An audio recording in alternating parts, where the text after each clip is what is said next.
Hello everyone! At ito po ang ating magiging project for today's video. Bali gagamit lang po tayo ng printed na Snow White sa tar papel, karton, gunting, tape at glue stick. Bali magiging ganito ang itsura niya pag nabuo na natin si Snow White sa tar papel. Sinimulan ko lang nagupitin si Snow White doon sa ating A4 size na typewriting para mapagdikit-dikit natin siya. Bale, mag-iwan lang tayo ng allowance para mapagduktong-duktong natin ang mga papel.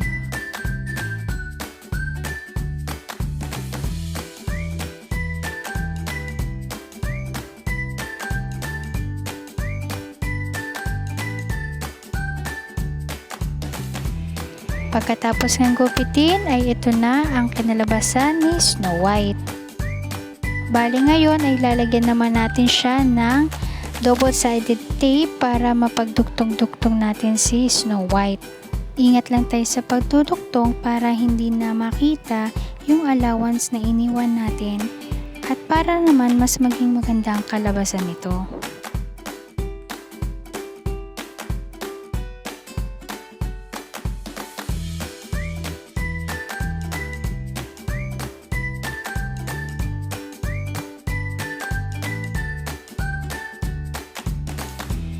At dahil tapos na natin gawin si Snow White, ngayon naman na ididikit natin siya dito sa karton.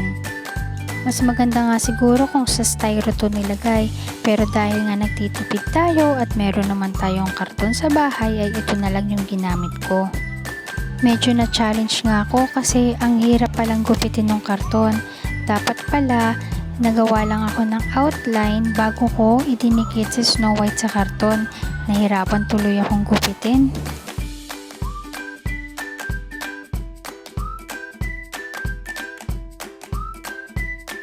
Pagkatapos kong ilagay sa karton ay naisipan ko namang lagyan ng masking tape. Gusto ko kasi ito maging makintab.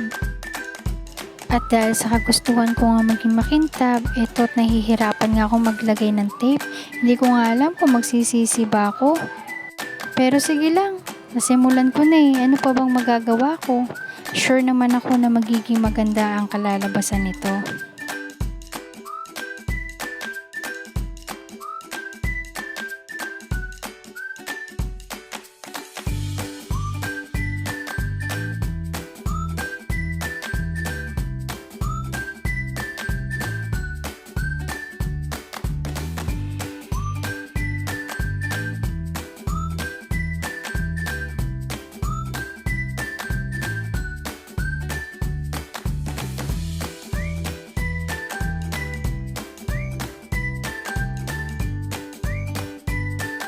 At ito na nga siya pagkatapos natin lagyan ng tape.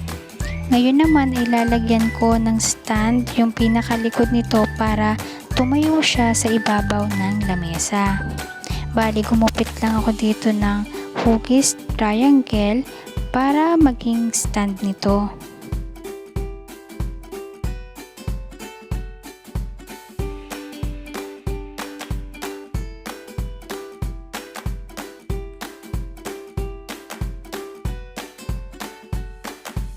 Gumamit naman ako ng glue gun para ito ay maidikit.